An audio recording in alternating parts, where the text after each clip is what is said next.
Welcome to this week's vlog. It has been a pretty big and exciting week at this end.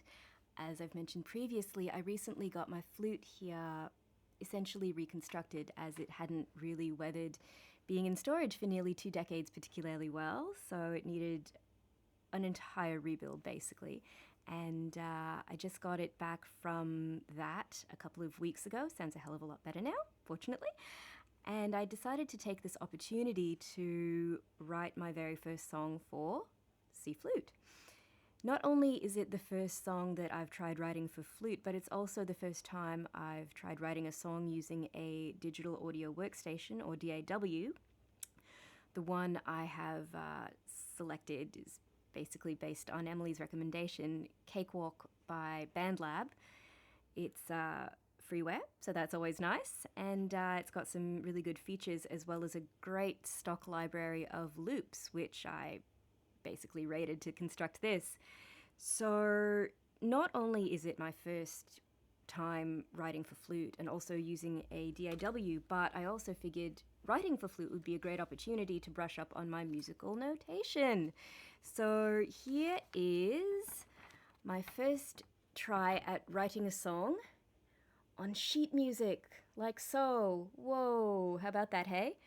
So Double Flat is this week's song, my 11th song. It is so named because it's written in the key of B flat major, i.e. it has 2 flats. So yeah, very clever naming, right? Very original. Thank you, thank you.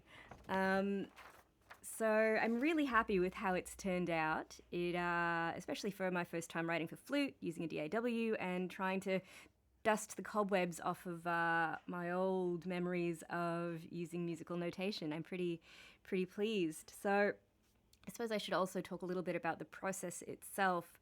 I mentioned that I raided BandLab's library of stock loops to write this piece. So basically what I did was then arranged those loops in Cakewalk, which is the DAW component, into a way that, you know, sounded reasonably good to me. It sounded like a pretty good backing track that I could use to write something over top of, essentially being the flute part.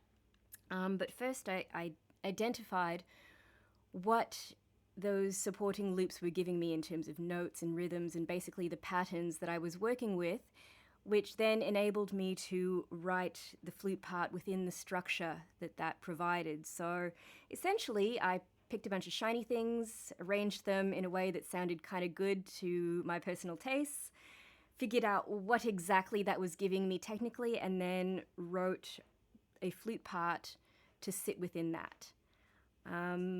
Yeah, so that is the story of Double Flat. Let's have a listen, hey? If I can arrange technology and setups and things without breaking all of the stuff. Okay, let's do this.